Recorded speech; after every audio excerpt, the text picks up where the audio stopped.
तर प्रकाश आंबेडकर यांच्याकडून नव्या आघाडीची घोषणा करण्यात आली आहे। 2 तारखेपर्यंत भाजप विरोधात आघाडी उभी राहील असं देखील यावेळेस प्रकाश आंबेडकर यांनी म्हटलंय। तर विविध संघटनांसोबत आमची चर्चा सुरू असल्याचंही यावेळेस प्रकाश आंबेडकर यांनी म्हटल्याचं पाहायला मिळतंय।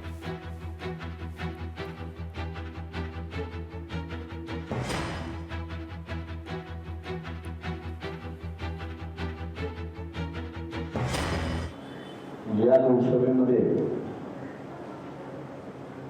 आमचा असणारा प्रयत्न होता त्या ठिकाणी बीजेपीच्या विरोधात असणारी एक मजबूत आघाडी उभी राहावी अशी असणारा प्रयत्न होता। ज्या पद्धतीने आम्हाला आघाडी पाहिजे होती त्या पद्धतीने आघाडी उभी राहत नाही अशी असणारी परिस्थिती। महाराष्ट्रातल्या असणाऱ्या वेगवेगळ्या संघटना ज्या आहेत त्या वेगवेगळ्या संघटनांशी बोलून 2 तारखेपर्यंत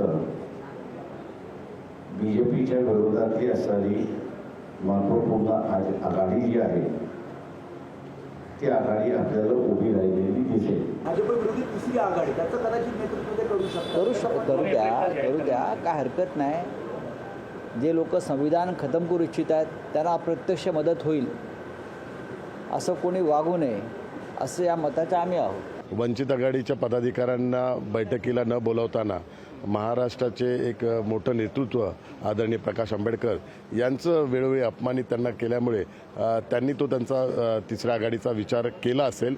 परंतु जसा काँग्रेसने डॉक्टर बाबासाहेब आंबेडकरांचा त्यावेळी अपमान केला होता तीच परंपरा आता काँग्रेसने पुढे चालू ठेवून महाविकास आघाडीत काँग्रेस पक्ष हा मोठा पक्ष आहे आणि तीच परंपरा पुढे चालून त्यांनी आदरणीय प्रकाश आंबेडकर साहेबांचा पण वेळोवेळी अपमान केलेला आहे आणि महाराष्ट्राची जनता हे ते बघत आहे।